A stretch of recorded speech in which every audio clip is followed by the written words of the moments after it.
Okay, so I think let's just quickly get started. Um, so welcome everybody.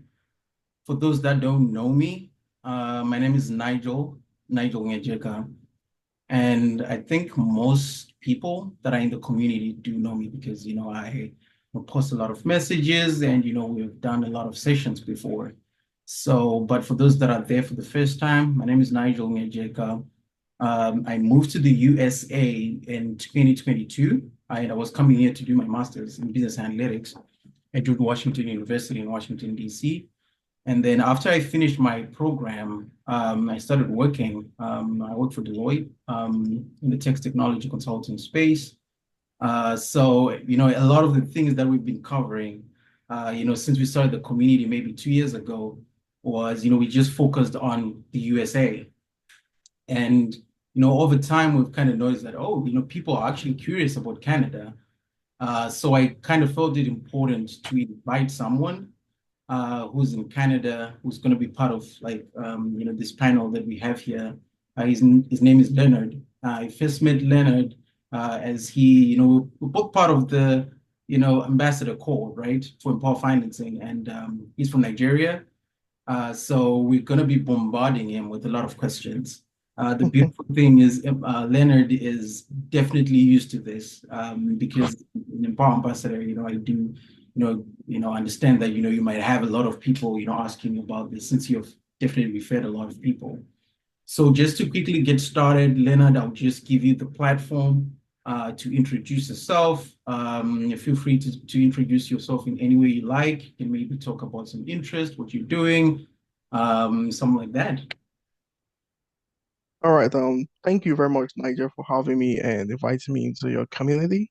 Okay. My name is Leonard Reri. I'm from Nigeria, and before coming to Canada to study at the University of Alberta, I actually worked in the construction space, mainly for public infrastructures and oil and gas facilities back in Nigeria for like 3 years. But before that, I worked as a safety advisor in the same construction field, before moving to core engineering and project management.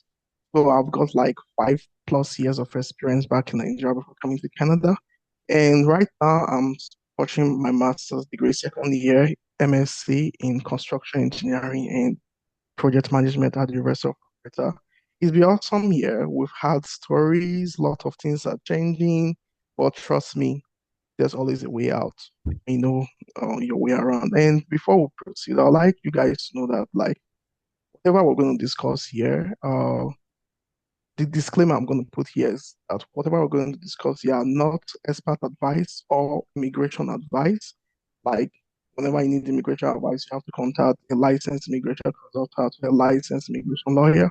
But whatever we're going to discuss here are based on personal experience and experience from other members of our community who have had the privilege to interact from time to time.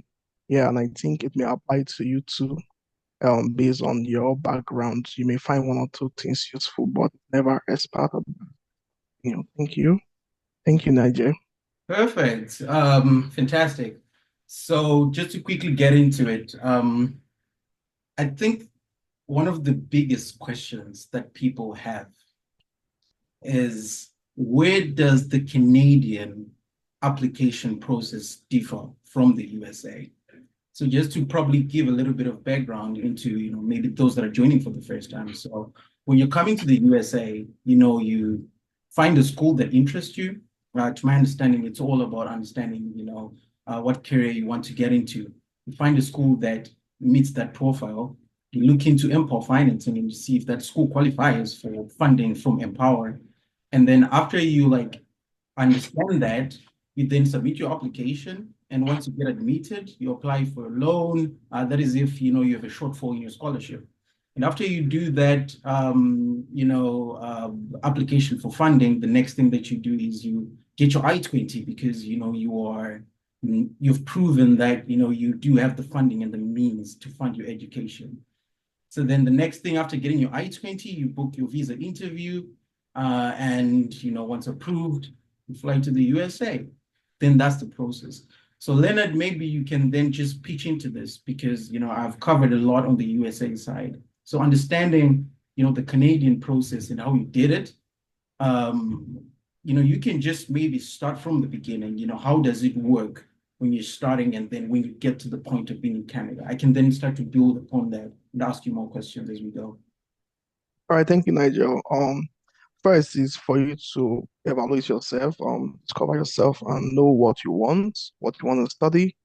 And there are basically two type of master's programs in Canada, especially in the STEM field. We have a course-based master's, we have a thesis-based master's. Now, for the course-based masters, more often than not, you won't need to secure a supervisor, but for the thesis-based masters, in most universities, you must secure a supervisor before you can apply. It takes a lot of time for you to send cold emails. I know when I use this phrase, cold emails, I assume most of us know what we're talking about, like sending your first email to supervisor when you've seen a, an aligned research interest that you want to work with that supervisor. You send a cold email for the first time, introduce yourself, find a meeting point. Yeah.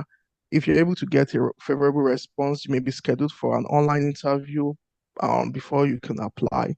Some schools will require you to get a supervisor before you apply, while others would just tell you to apply straightforward and you get the admission. Now, after the admission, the next thing to talk about funding.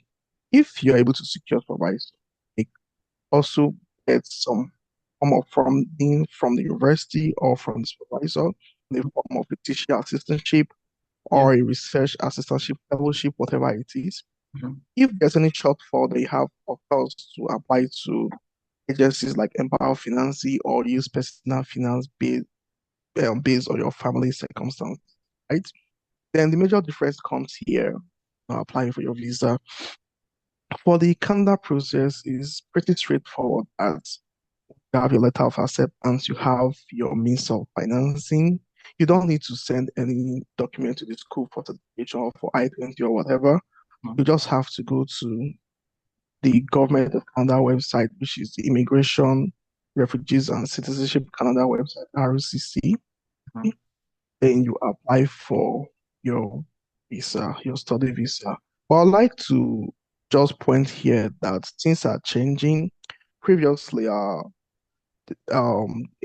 students seeking master's degree level studies do not need to get a letter Mhm. from any province where they want to study. But starting November 1st, they're required to get a provincial attestation letter as part of it. So I may drop the link of all these updates from the Government of Canada website that are in the public domain for you guys to familiarize yourself and know what you're going in for. So apart from the letter of acceptance, you also need to get the provincial before you can apply for your visa. And when you apply for your visa, submitting the right document, the necessary document, the required ones, you should also add a brief letter of explanation to explain what you want to do, your study plan, how it's going to benefit you, how it's going to improve your professional development. You talk about your career advancement, then you talk about your home ties because you won't have the opportunity for a face-to-face interview with the officer. The letter of explanation is the opportunity for you to express yourself, to home ties, and that's it. Then you wait for decision. So decision from the ROCC varies from country to country. You can go to their website and see the average processing times to know when you receive it. But as a general rule, it's generally advised that you apply early so you get a decision early. For instance, if you're looking at fall 2025 the resumption date, you should turn in your application latest by April 2025. That's like 6 months, 5 to 6 months option date. That's just like the golden rule when you're applying for visas. Okay. All right. So I think where it even starts, I think I'll probably have to like take you back. Okay. You did mention that there are two types of master's degrees. You said Mm-hmm. the first one is a research one, correct? Mm-hmm. And you said Yeah. for the research one, you have to, reach out to a supervisor. This is the professor. For example, I did my bachelor's and master's degree in economics when I was still in Zimbabwe, and then Mm-hmm. look at the trends to say, okay, I want to like research more in the like external debt, field. I find a professor who's at the University of Toronto, just as an example. And I reach out to this professor and I'm like, okay, this is my profile, this is my interest. I want to be working with you and I'm doing this research, sort of like how the PhD route works, right? And then secondly, you mentioned about a course-based program. So to my understanding, this is like face-to-face. The regular, you go into classes, you take certain credits, you pass, Mhm. you graduate, right? So when we think about someone trying to find employment after they graduate, from your experience, just reflecting on maybe the colleagues that you've seen or the people that you've helped, even in your case, which one would you recommend for someone who's and this is just your own personal, Mhm. recommendation. Which one would you recommend for someone who wants to like get into employment afterwards? Do you think research or course-based? And is there like duration differences? Do research ones take 2 years or like the course ones take 1 year, something like that? You can just talk more about that. Okay, fine. Like I'll speak from my experience. Yep. How this don't like course-based programs will be easy to find jobs and you finish quickly Okay. and you're able to go into the labor force and get job. But when we Mhm. come here, we discover that it's just like a fallacy, Okay. right? Yeah, it's not true. For both course-based and sorry, thesis-based master, the floor is open for employment. Any employer can employ you regardless of the pathway, if it was based or thesis based. But talking about duration, yes, there may be a difference in the study duration. This is because for course-based masters, you Mhm. have like 4 semesters this in most programs. Then the last semester is just for you to do your projects. Mhm. In some schools, they may tell you to do a co-op internship, Mhm. but other universities may have it as a design project or a capstone project, which is just like high credit level course. Mhm. Yeah, with the projects written at the end, but you don't defend it, right? Mhm. But for the research-based masters, you have to go to classes, take courses for the first year, then the second year you do your research and you write a thesis and you defend it at the end of the day before you bring offered your degree, right? Okay, then this is where the difference lies in terms of duration. For course-based masters, provided you are in satisfactory is academic standing, like you do not fear any course like you have to retake, Mhm. you can graduate within 2 years. Mhm. It's as it's fixed. You can graduate within 2 years. But for research-based masters, it all depends on your progress with your research and your supervisor. Mhm. Supervisors may give you additional work, it may delay you. You may have 1 or 2 semesters more, Mhm. but from an average, what I've witnessed so far, it doesn't go beyond 1 or 2 semesters more. So let me paint it this way. In a scenario where you have two people, one started as a course-based student, say September 2023, and the other started as a thesis-based 23. A Mhm. thesis-based student may um, graduate August 2025, but the course-based student may graduate in April 2025. So it's just like a semester, right? But if the student is struggling with research, it may go 2, 3 years, or even four, but the maximum it can go is just 4 years. That is when your research is well defined, you know what you're doing, you have these good connections with supervisor, you're being supervised right, Mhm. and you can provide deliverables at when due, then you can graduate within time. So it all depends on the individual and supervisor. Okay, perfect. That's fantastic. And then another question. So with the people that I help out to like come to the US. One of the key things, and I love that, you did mention a little bit about it when you started. My recommendation and encouragement for people when choosing a program or when choosing a master's degree to study in the US is that you have to prioritize STEM degrees. And the reason why in the US, it's because in the US, there is optical practical training, which is OPT. And if you do not do something that's STEM, you just have a 1 year OPT. And then after that, you have to be on H-1B visa. If you don't get Mhm. H-1B visa at that point, you have to go back to your home country. So that's the disadvantage with doing something that's non-STEM. With STEM, you qualify for 3 years OPT in the US, But in Canada, do you think there is such a thing where there is a push for STEM? And if does someone necessarily need to like find a program that's STEM designated for them to have like immigration benefits afterwards? Or it's just, I can come and do history. If I do my history and I'm done, I would just easily, find employment after doing that type of program. Maybe you can also talk a little bit about program choice, the type of programs that people can opt for and, maybe find good opportunities in Canada.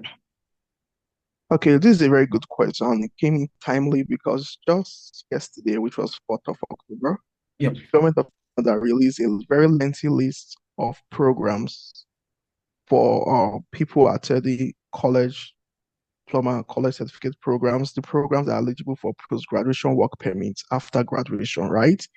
And also for university graduates for certificate and diploma.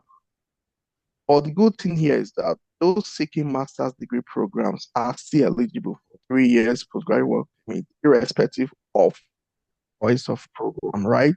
Mhm. So far, master's degree student, irrespective of the choice of program, you still qualify for 3 years.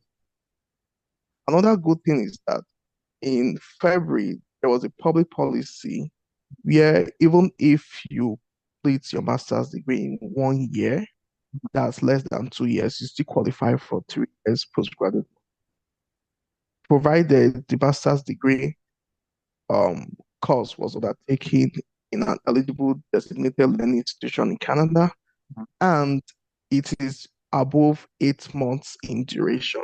So the bone of contention is it must be above 8 months in duration, but if it is less than 2 years and it's from a designated learning institution that is eligible for post-graduation work permits, you get it irrespective of the course, irrespective, right? So where program choice becomes very, very important is when you're thinking about immigration, right? Post-graduation. Now you've gotten your post-graduation work permit. What happens? Do you want to go back after your post-graduation work permit? Or you want to apply to become a permanent resident? It all depends on you. And I have what they call priorities. And so far for ages, we've seen that healthcare, construction, STEM, and agriculture have always been priority. Even in the list that was released yesterday, they also prioritize agriculture, healthcare, STEM, and then trade and transport, right? So those remain the priority. So it's not just only STEM, and healthcare is big here in Canada, bigger than STEM, right? There are more opportunities in healthcare. Before you talk about ski trade, agriculture, and transport. So those are priority sectors where people can look at deciding on program. But again, if you're going to pursue a master's program, your choice of program has the impact on length of post-graduation work permit as at today. We don't know if they're going to change the program, but as at today, it has no effect. Okay, perfect. So I think we'll probably get a chance to like talk a little bit more about like the specific immigration part because Mm-hmm. I think that's a really, really important. I'll just leave it and I'll talk about it after this. But let's talk about empower financing. To my understanding, there are certain, costs that Empower doesn't cover in Canada. Of course, Empower is like one of the leading providers for international student study loans. There are also other companies like Prodigy Finance, which I think is maybe the other company. Um, but can you talk a little bit more about the Empower loan? Let's say someone has gotten a place, they've gotten approved, they have their offer letter, it says they know that they're going to be doing this research masters or they're going to be doing this course-based masters. So when you're reflecting on, you can even reflect on your Empower application experience. So what limitations are there in Canada? Because I know in the USA, Empower will cover everything. They'll cover their living expenses, they'll cover tuition, and you can request the money as a refund, and then you can use it for your day-to-day. Are there any other factors that students need to be aware of since they're going to be using Empower financing as a major? funder for their master's degree? Okay, fine. For Ember financing, we know that they recently stopped approving full tuition and living expenses for Canadian bound applicants. Yeah, it was a policy for financing, but during my time, you can apply for both tuition and living expenses. Though reflecting back on my own, I applied for only tuition because I had personal funds to use for my living expenses, right? And along the line, after my first semester here, I saw a professor whose work interested me. I came here as a course-based student. I saw a professor whose um, direction really of interest. So I approached him and he agreed that he can supervise me switch to a thesis-based master's. Now, switching to a thesis-based master's here at university, there is a change in tuition, which results in a reduction, right? So my tuition was reduced, and from what EPA has paid, I had some balance that I was able to request from the university to me. And on top of that, getting supervised, so I also got funding too from. So it was a whole different dynamics in my own. But for some students, they may not have that. So Empower will pay their tuition first year and second year until graduation. So there's no place where they can actually request for leave on expenses is not else. What they can think of is looking at at other financing streams for living expenses, which could be getting funds from family, right? And selling some assets to raise the funds because you have to not only prove and demonstrate to the visa officer that you have sufficient living expenses, but it has to be your bank account and accessible to you when you need it. Because trust me, if you come with the hopes of like you're going to work for 20 hours a week to fund your living expenses, you really have a hard time doing so here in Canada. Things are very expensive. If your rate is high, interest rate is high, you may not even get employment within the first month. So you really need to have that money in your bank account, not just showing it. You need to. So my take here is have your living expenses in your bank account and you can have Empower take your tuition. That way you don't worry about tuition to graduation. But your living expenses, you must have a bank account as it is. Being a thesis-based student or a course-based student, your living expenses must be in your bank account. Perfect, perfect. Yeah, and I think like you also didn't talk about something that I was really curious about. You talked about on-campus employment. I always feel like this is an important,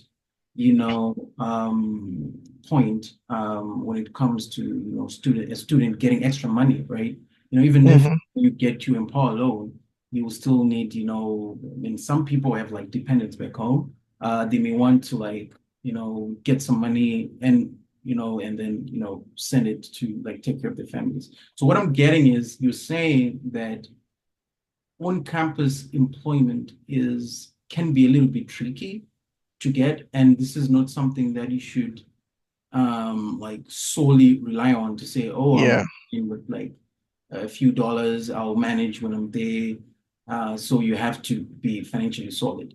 And when you think about the amount of money that a person might have to budget for a semester, what will that amount be? I mean, do they have to come in with like 10,000 Canadian dollars? Do they have, so we can maybe talk a little bit more about the cost. And you can even touch on like the average cost of living in Canada, right? To my understanding, in the US, especially if you're staying in a place like Washington, D.C., rent can be, if you're sharing, you'll probably be looking at $800. And if you want a one bed, it can start at like 1,400 to as high as like 2,000 and beyond. So when you're thinking about the cost of living in Canada, how much do students or applicants need to save? You said, you can sell some properties, or if you have any assets, or, if you have any balances in the bank account, you should prove that. But how much is that? What number can they estimate? You can maybe just touch on your own experience, on, some of the costs that you. Okay, I just posted a link on the chat, and that link is from the official Government of Canada website. It Nice. has details of the living expenses requirement for students. It depends. If you're a single student, you just need to show living expenses for just 1 year in the amount of 20,635 Canadian dollars. But if you're coming with a dependent, depending on the number of your family size, like you're coming with just your spouse, it increases, right? You have to pay, show about 25,690. If you're coming with your spouse and a child, it increases further. So that list, that link I just posted has a list of delivery expenses requirement. And now you'll see two different things there. One is for people in Quebec, and the other is for people in the rest of Canada. So if you're not studying in Quebec, the rest of Canada applies to you. But if your university is in Quebec, what you see under Quebec applies to you right there. So I cannot go further, but to point you to that link, which is Government of Canada. So the idea is you have to show living expenses for at least 1 year if if you're going to study in Canada. Even if your program is for 2 years, you should living expenses for at least 1 year, including your cost of tuition coverage. So if Empower, I'm having this belief that Empower is going to cover tuition, so I'm not going to talk much about it. But you need to show your living expenses for at least 1 year and your proof of um, coverage, right? Mhm. Yeah, but we all know that Empower will not pay your. And that's one big thing again, which you need to prove to the visa officer in your letter. Then, apart from these two financing requirement that I've just talked about, you also need to prove to the visa officer that you have sufficient funds, pay for your flight tickets to and fro Canada, because it's expected that when you graduate, you're going to return back. In your study permit is a temporary, not expected to stay forever. Mhm. So you need to show funds for your flight ticket to Canada and back. Sometimes it varies depending on your location between 5,000 Canadian dollars. So that fund must be accounted for also. So it's three ways: proof of fund for tuition, proof of fund for living expenses, and proof of fund for your flights and travel expenses. These are the funds you have to put into waiting. Perfect, perfect. Love that. And you did bring up something really interesting. I thought, we'd also talk about it later on. When you did talk about dependents, right? What I Yeah, understand in the USA, if you have dependents, I can, come with if it's a wife, you can come with your husband, and if the husband is here, they can have their wife come over. And the question becomes, are they allowed to work? To my understanding, there should be a separation between the US and Canada there, because in the USA, your spouse will not work. They'll just be there to support you. If you're still a student and you're studying, your spouse will not be able to work. But can you just talk a little bit about that? Uh, are spouses allowed to work in Canada? okay. Right now, as it is, only spouses of international students that are pursuing master's degree programs and PhD programs are allowed to work. Spouses of potential students in other programs like university certificate, diploma, college certificate, or diploma, or even bachelor's degree programs are not eligible to get a work permit. So it's only spouses of potential students in master's programs that are eligible to work. And recently, September 18th, just last month, there was an update. I'm also going to update that limits the eligibility for masters of this based on the length of. So if your program is 16 months, at least it's going to take effect very soon because they just released the update, but they're going to put an effective date very soon. If your program is going to be 16 months or less, your spouse cannot. But if it's going to be 16 months and above, your spouse can work. So that was a recent public policy that was, sorry, public update that was released last month. It will become a policy when it's being enacted, right? Mm. So we have to be aware of these changes as they come up. You know, if you've been conversant with the Canadian space, you notice like since the beginning of this year, there's been serious pressure on the government regarding immigration. So there'll be different policies flying left, right, and center. Like every month, a policy must come that targets international students and temporary resident workers. So we, as students, we need to also know about this policy so that we can always be within uh, provisions of our permit, whatever permit we are holding, so we don't violate the laws, the law. And so, if you're a prospective student, you should be aware of these policies as well, so that you can chart your path with informed decisions. You won't make any mistake, have some regrets later on. I'm going to post the link concerning the public policy limit open work permit to spouses of national students months and above. The link is here, right? So you can go through the link and read through later on, right? So for spouses of national students pursuing PhD and master's degree, averagely those that are already here, they can work. And the good thing is that the duration of the study permit always, sorry, of the work permit of the spouse always tied to the duration of the permit of the student. If, for instance, you are pursuing a PhD and your permit is for 4 years, just an example, spouse is going to get the 4 years work. And the good thing is that depending on the province where you are located, if your spouse that is on a work permit is highly educated, they may also qualify for a provincial nomination program after working for at least 1 year. So while you are still pursuing your studies, your spouse may qualify for a provincial nomination program and become the principal applicant to file for a permanent resident application. At the end, before you graduate, you can become permanent resident. Mhm. In a classmate that had that opportunity and he narrated the whole issue to me, which was really, really good. Right? So it depends. So there are various avenues to actually explore, provided you are. Perfect, perfect. I love this. I love this. And thank you for, sending in the links. I've just opened them on the side and I'll definitely share them in the group for those that may want to, um, you know, to like check these links out and keep updated on a lot of these issues. And of course, I completely agree with you 100%.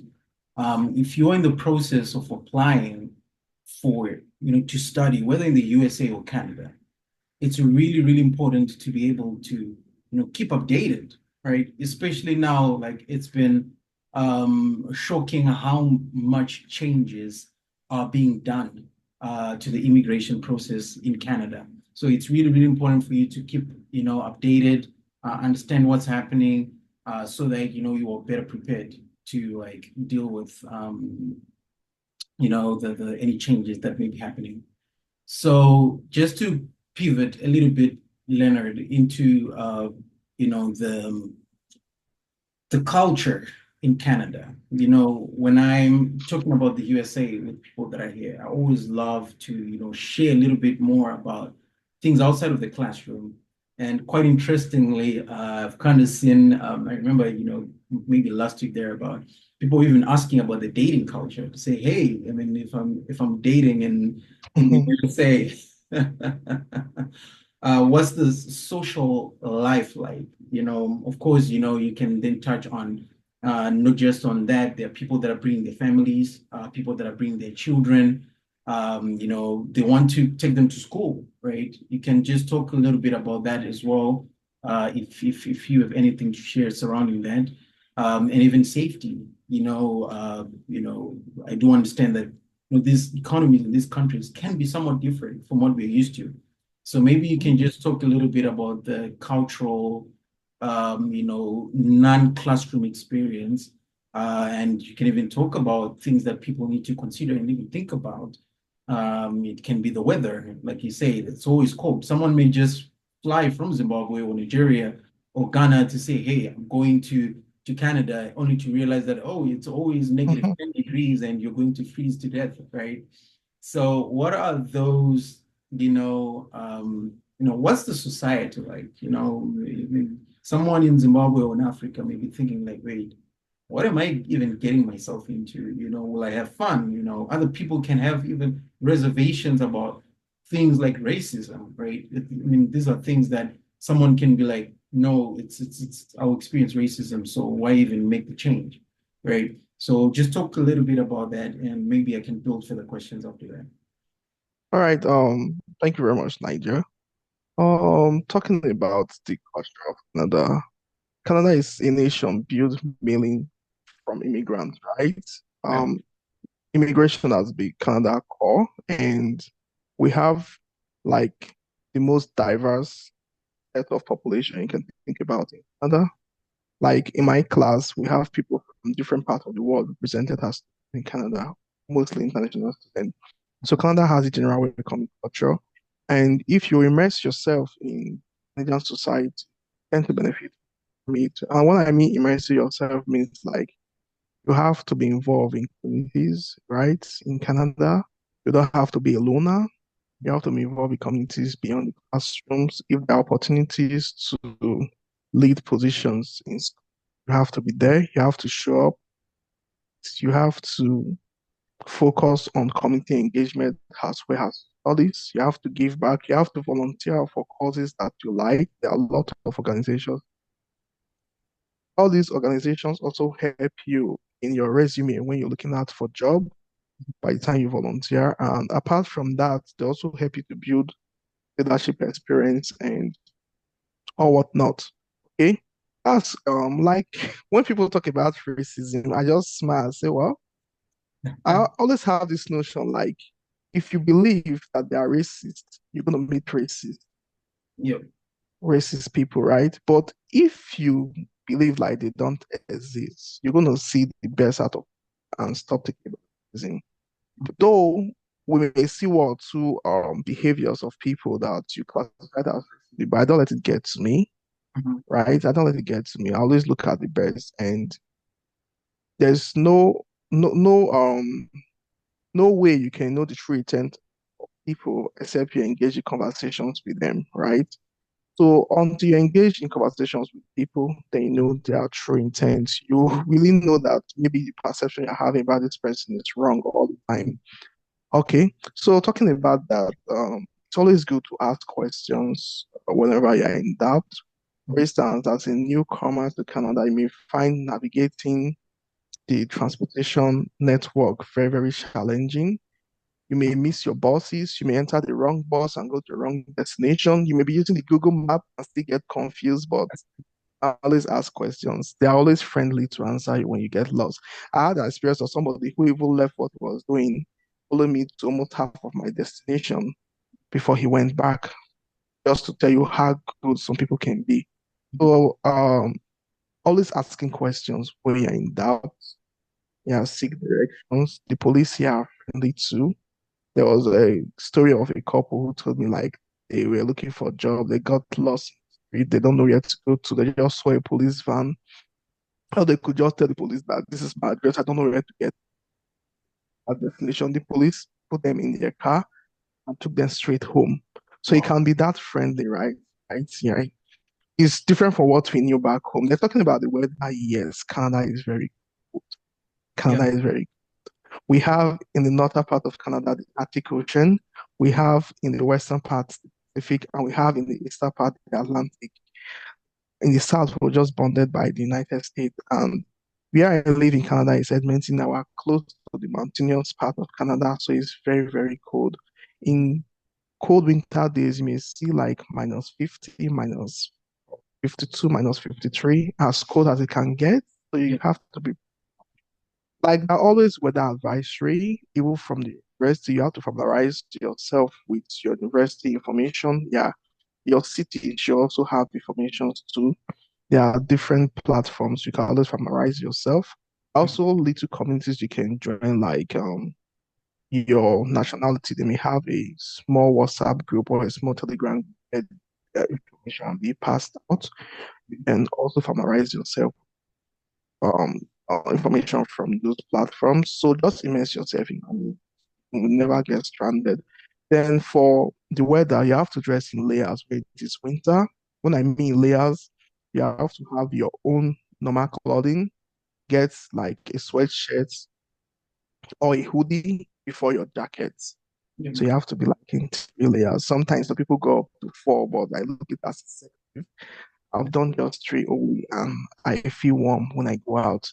And the funny thing is that even when it is very cold and you have classes in winter, you will still go for classes. Go for classes. You just have to keep warm Oh, wow. and do what other Canadians are doing. Get good hand glove. It's good to always buy from the stores. They have ratings for these garments, jackets, the winter jacket, the hand glove. They have ratings for them. Look at the ratings before you buy.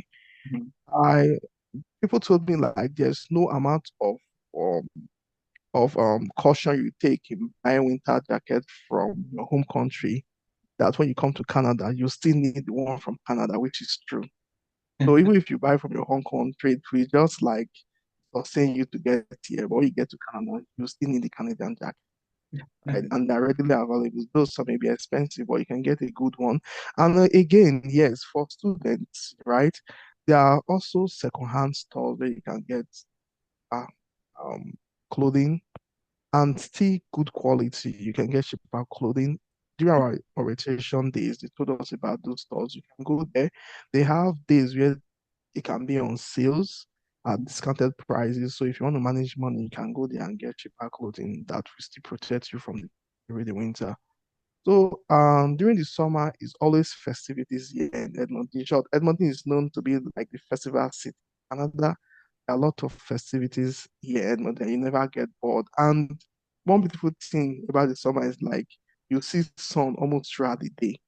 It's it gets um it gets to nightfall only around like 11 p.m. during the peak of summer, right? Oh, 11 p.m. And yeah, okay. the sun rises at from 4 a.m. in the morning. So you just have a very short period of night time and it affects people too. You see people be like all around the clock. So when I saw it the first, I was like fascinated. Another thing is you can also go for field trips like visit parks, go to places like the Banff, Jasper National Park, go to the Banff Mountains, go. You can always visit and explore. And Canada is another place on the planet where you can see the northern lights. That's Aurora Borealis. During this time of the year, it's also a beautiful sight to see. So, in thought, come to Canada. You enjoy Canada. That's fantastic. I mean, I do remember. So in Zimbabwe, I was used to the fact that, we did sunsets maybe around 6 p.m. So I go to the US. I mean, it never really, maybe in some parts of the USA, but in DC, there are days when, you see it still like light at around 8 p.m. or moving to 9 p.m. I was like, wait, what's going on? Can actually go out and see it's all bright and shiny and whatever, Mm-hmm. like 8 p.m. It was quite fascinating. So something just popped in my head when you were explaining. I'll probably just take you back a little bit. When you are, I mean, what's the academics, environment like? You're coming in as a student, you're going to be taking on these like super challenging courses, but is it anything anyone should be concerned about? And the reason why I ask this is we have in the community, we have like different age groups. You can also talk about age, if you do like, because I get that question a lot. Um, you know, we may have someone who has been working for the past 10 years, he or she is like 35 and they're like, will I be able to like manage classroom work at 35? And someone may not be even 35 or maybe 40 or even 50, or someone is just a recent graduate and they're reflecting on like their academic experience. I did economics and at the University of Zimbabwe. And for those that did econ, they will know that that's not an easy subject. So someone can be feeling intimidated to say, hey, am I able to make that financial commitment to take maybe $80,000 worth of a loan, $50,000 worth of a loan, and then come here and fail classes? Is that even something that you've heard of? What's the schoolwork like? Is it something that anyone who's dedicated and serious can manage, or there's certain advice that you can give someone? Okay, well, this question sits well with me because I had a very long study gap while I was working before coming back for my master's degree, Mhm, right? I finished my bachelor's degree in 2011. mhm, That was my first bachelor's before working and completing another bachelor's degree by 2015, right? mhm, Okay, now there's this long study gap and here study, and there are always support systems every university to help people that have the challenges. It's just for you to identify these support systems and navigate how to use them for your own benefit. mhm, And one good thing here is that your coursework, your assessment is not based only on your exams or how good you're able to retain things and give back during the exams. No, your mhm, interaction in classes, exams, of course, are there, and there are weighted assignments that they give to you every week, which mhm, form part of it. And the one I find most challenging mhm, was a group project. Every course I took had a group project component where you have to work with your peers or from different countries and work on a project related to the course you are taking. You're going to use a wide range of tools to like analyze the problem and provide a solution. So that's where I really find challenge because there are some areas like if your group fails, it will bring your grade down. While some areas you may not do so well individually in your assignment or your exam, but your group may do a fantastic job in the group project and you get a very good grade. So in all, you have to, and most times, group projects take like 40 to 50% of the entire work. That's for my own course. And I think it's practically the same all around the University of Alberta because I've asked my colleagues from other departments. They also have this group called component. I think it's a North American thing yep, because even my friends in the US always talk about yeah, working in group as part of the work. And from group work like this, some people get to publish papers or conference proceedings, right? Papers that they present in conferences, which is very, very nice. mhm, So in all, one thing you should remember is when you are having challenges, do not wait to the dying moment before you speak out. mhm, Speak out early. You have people to talk to. You can talk to your instructor, you can talk to your TAs, you can talk to the academic success center, you can talk to the dean of students. There are various offices you can talk to. You're having challenges, and then they may help you to draw out a plan that works for you, which you have to implement and manage yourself as a student, as a grad student, right? So every challenge has a solution, but just for you to identify the challenge first mhm. and voice out your problem so you can get a solution. Because if you identify, you keep it to yourself, nobody will know what you are going through. Yep, They won't know the challenges that you're having. So even people that have like study gap, they have that are taken care of at home, they mhm, still commit to the coursework and still make good grades. yep, And in my department, you get a B minus. You have to take it again. You have to, so you should aim for like a B plus and above. Some people take B as their threshold, but for me, I always say shoot for the highest. mhm, Take A minus as the highest as a threshold. So if you're unable to get A minus, you can fall to B plus. If you're yep, able to get an A, you can fall to an A minus, but it's very, very, very good. Though GPA may not be a requirement or a deciding factor when you're looking out for, but you need good GPAs to graduate. And it's also a way to tell yourself, like, yes, I've done well. After taking this loan, I still did not fail out. mhm, It came out well, yeah. So for self-actualization, having a good GPA is important. So whenever you're having challenges, you're getting, I know coming from a different culture, seeing the way studies is being done here is going to be challenging the first semester, but most people get their bearing by the second semester. The first semester may be a little bit challenging. Second semester, no, the support systems in place are hard to identify, and then you can network too with people that have navigated that before you Mhm. and try to build your own individual plan for professional development.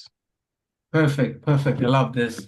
So I know we're 9 minutes before we close out. I'm trying to leave some time for question and answers. So if anyone has a question, please put it in the chat, so that we can let Leonard answer the question quickly in the very short amount of time that we're left. But one final question, you can just make it brief. Um, when we are applying to the USA, some universities ask for GRE exams. Some universities ask for the tests of English as a foreign language. I think they call it the TOEFL and the Mm, IELTS, right? People have to write these things, but there are a lot of universities in the US that do waive these things.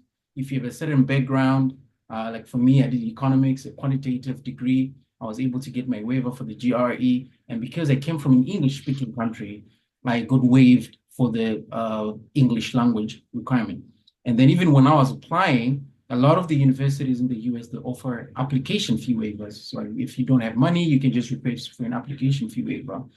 So in Canada, when people have decided to apply, do they have to write the GRE? Do they have to write the GMAT? Do they have to go and write the English test? And can they get application fee waivers? Okay, I'm going to take these questions one after the other. First, for the GRE, as far as I know, GRE is only required for mainly business programs like MBAs and Yep. GRE or the GMAT. Then some universities, like University of Waterloo and University of New Brunswick, they also Mhm. require GRE for some engineering programs, right? Mhm. And when it is required, it cannot ever be waived. They don't waive it. Yep. When it's required, it's required. When it's going to be waived, it's going to be waived. When it's optional, it is optional. So for programs that require GRE, you have to look at it carefully if it's worth you taking the GRE to attend such programs, or if the alternative, your other university. But for my own program, there was no GRE requirement, Mhm. right? So mainly business programs around Canada have GRE or GMAT requirements. Then for TOEFL or IELTS, right, for the English language test, I I am from Nigeria, and fortunately for us, we're English speaking, and most universities in Canada exempt Nigerians for providing English language proficiency results, such as the IELTS. Mhm. The, and I think to a large extent, Zimbabwe should also be an English speaking country, and they still get these waivers from these universities. So if your university is not offering waiver, you can send an email to find out Mhm. because some universities may not offer waiver to the country as a whole, but if you can prove to them that you are taught with English as the only language of instructions during your bachelor's degree, and maybe there's a letter for your registrar to prove that, you can also get waiver Mhm. for providing the English language proficiency test results. That's for people with but I think Ghana, Nigeria, Zimbabwe, English speaking, we get waivers for most of these providing English language proficiency test results. Then talking about application fee waiver, well, this is a very big one. Mhm. They have this, I don't know if I have the link right now, but they have this list, World Bank, that delineates nations into low income, high income, and different lists like that. So if your country is not in the low income, you will not get a waiver. So, for instance, put into perspective, there are some countries in Africa that if you apply, you get waiver for application. But for us in Nigeria, they look at us as high income guy. We don't Rich get people. waivers. Yeah, we always pay. We always have to pay for application fees. So, on average, if you are looking at applying to maybe two to three universities in Canada, you may be paying up to like 300 to 400 Canadian dollars in application fees. You have to get those funds ready. If you write for application with you, you may not get it. Not get it. Provided you are only from those low income countries, then you may just get the waiver. If not, you will not get it. They are very strict when it comes to fees. Unlike the US, where you can write, you may talk about expediting circumstances, they may grant you a waiver, or they may do an information session, you attend and get the waiver. I'm aware that most universities in the US do it. And I think a few universities in Canada do it, like University of Calgary, they did something like that some years back for bachelor degree programs. Students who attended the information session got waivers. So you can just explore generally, pick your university of choice, then explore to see if you can get those waivers. But more often than not, like 7% of the time, you don't get a fee. Okay, perfect, perfect. All right, so before I ask you to wrap up with the last question, let me just check the chat to see if anyone has posted a question. Oh, everyone is satisfied, Leonard. No one posted a question. There is I Pride. can see one question here. The, okay, it says from Blessing in Kube. Is that correct? Okay, she said, how possible is it to do a transfer from one university to another, locally in Canada or from Canada to the US, let's say 1 or 2 semesters after you started? Well, I can answer for locally within Canada, but I cannot answer for Canada to the US because I've not really seen anyone or know of anyone who have done that. What I know is that if people want to start a new programming, just stop whatever they are doing in Canada and start afresh in the US, or they're doing a program in the US, they want to come, just stop and start. That's what I've seen most. But for transfer within Canada, yes, it's possible, but it must also be an eligible institution, yeah, a designated learning institution that you are transferring to. The program can be related, yes, and you must have an offer of admission into the new program so you can transfer.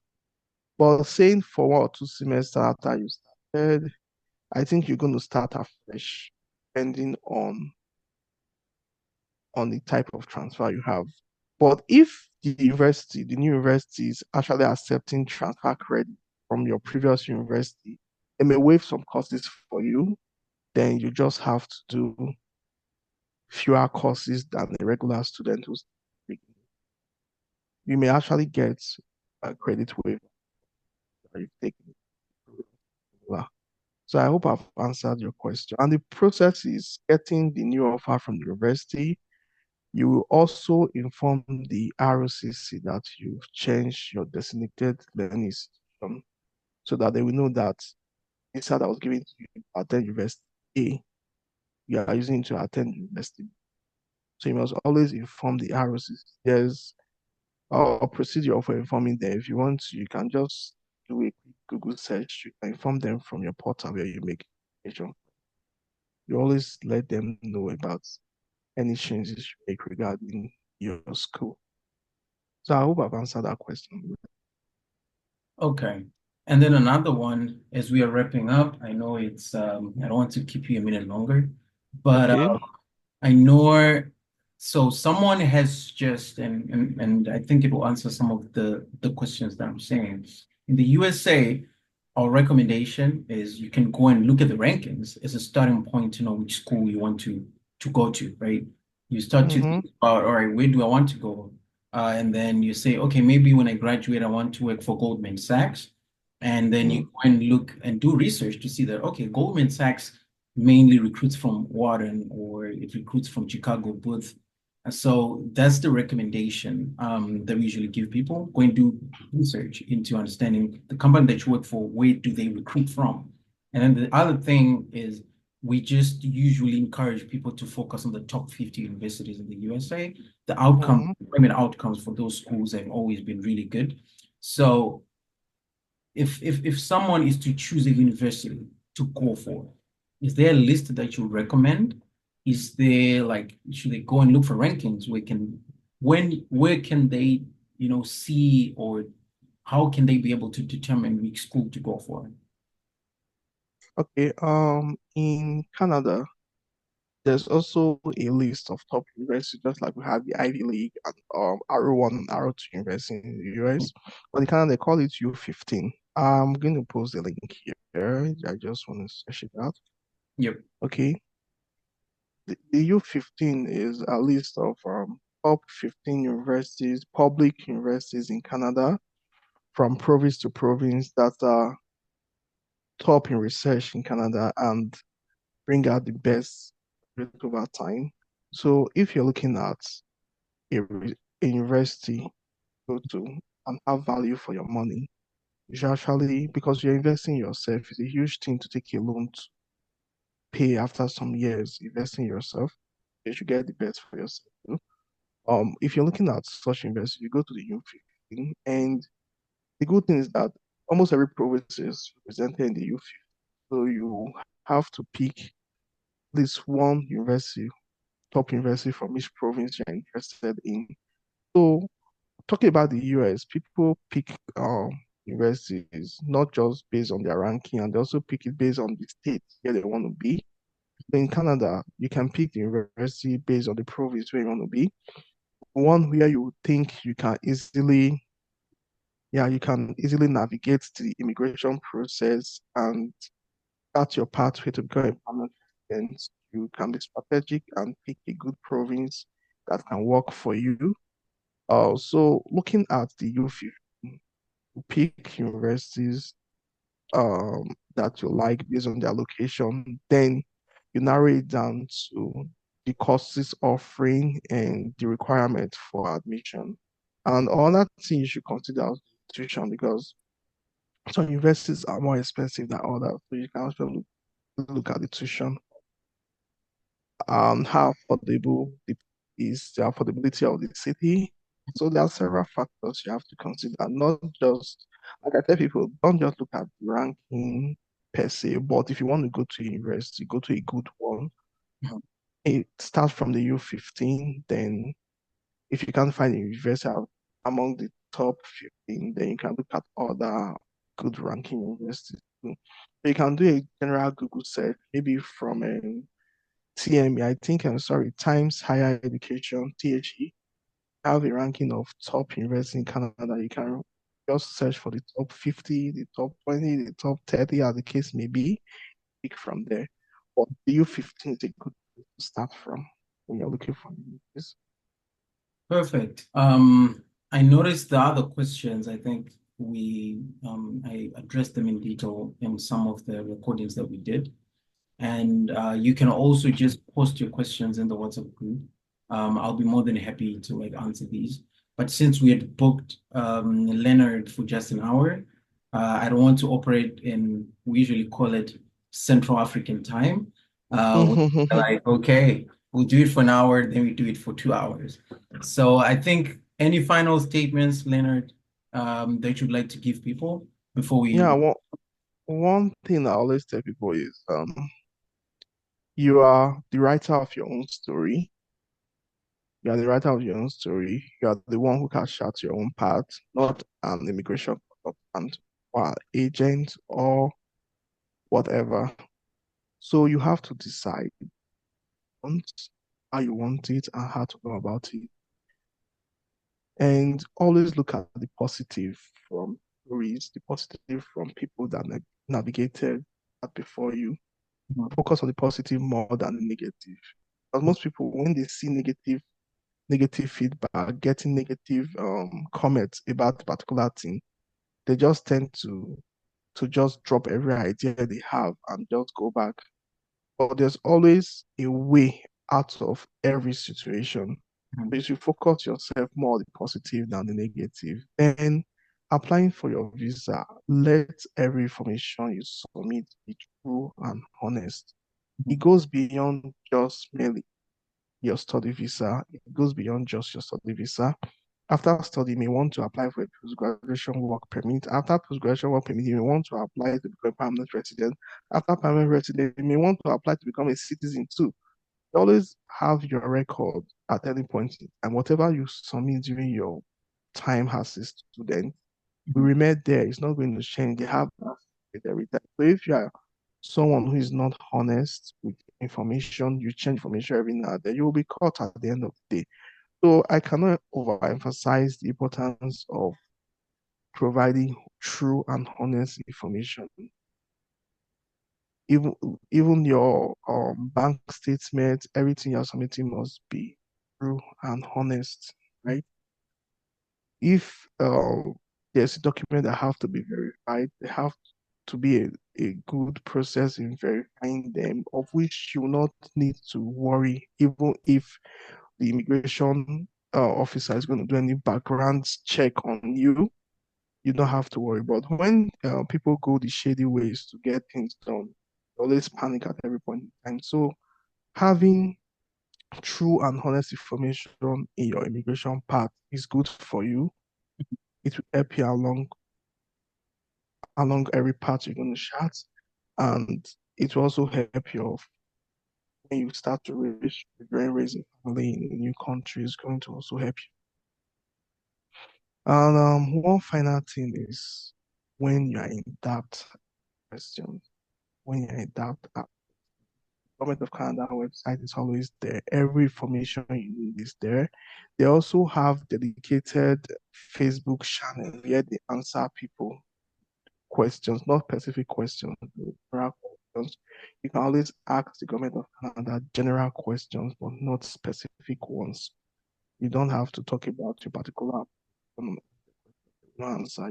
You can talk about general questions. So when in doubt, always ask questions. Do not take every information you see from every YouTuber, every Instagrammer, every TikToker has what the government is saying. No, the information from the government is always on the government website. Information from the university is always on the university website. That's why when I started, I gave the disclaimer that whatever I'm going to tell you people, they are from the public domain, something that you can always see on your own. So if I post any link here, you can also fact check to see the link is genuine before consuming the information. So every information you consume, you have to fact check, know that it's a genuine information before you take it online and sinker. That's final what I have for you guys, and I wish you the best in your study abroad journey. Perfect. Thank you so much, Leonard. I really, really appreciate you spending this time and sharing these insights. I know a lot of people wanted to hear this, and they were definitely curious about, okay, where's the difference? We've had a lot of about the USA and where do things differ. So for those that want to reach out to you, Leonard, do you have a community? Do you have a LinkedIn email address? Do you have a phone number? If anyone wants to get additional help from you, or even maybe at some point, once they get offers, they want to, you to help them with their, Empower applications, or maybe you refer them to Empower. I know that's something that you do as well. Where can they reach out to you? And Yeah, the easiest way to reach out to me should be through Twitter. Sorry, X. They call it X now, not longer Twitter. X. Oh, I still call it Twitter. Okay, it should be through Twitter or LinkedIn. And I really have time for WhatsApp these days, but I think Twitter Yeah, or LinkedIn is a good place to start. Then when the conversation gets closer, then we can talk about WhatsApp. But generally, it's Twitter or LinkedIn. I'm going to share if you don't mind, I'm going to share my Twitter handle perfect. for those who may want to reach out. Okay, I'm going to share it on the chat. Okay. That's my Twitter handle. You can connect and send me direct messages. Therefore, LinkedIn, I'm going to do the same. So I use mainly Twitter and LinkedIn. Twitter for my community engagement, then LinkedIn mainly for professional community engagement. Yeah. Twitter is for general community engagement. I'm going to share my LinkedIn um, profile link so you can also connect as well. Okay.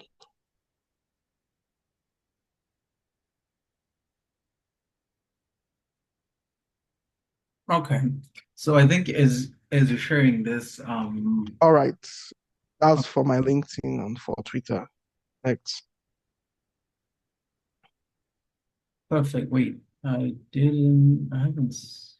Oh, wait, can't see it though. Can anyone else see it? You can't see it. Oh, Uh, I think like it's gonna be like a direct message. Oh, there's yeah, a I probably mistake. sent Oh, it I to like. see. Yes, yes, yes. All Okay, right. let me do it now. Yeah, I know. Like, oftentimes when someone Mm, does a direct message to you, you can then just mm-hmm. reply and then you're saying, okay, there we go. I can see your LinkedIn. So Okay, let me anyone, send for Twitter.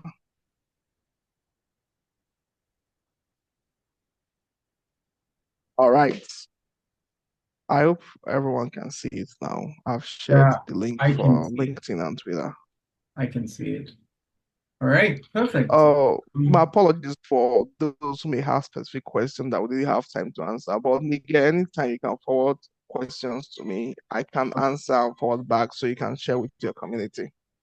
Perfect, perfect. I love this. All right. I hope everyone was able to get the link. Um, I hope everyone was able to get the link, and you should connect with Leonard at any point through the LinkedIn channel, and you can benefit from his expertise. But Okay. enjoy the rest of your Saturday. Thank you, Nigel. Thank you, everyone. All right. Bye-bye. Bye. I have to go now. Bye. Thank you.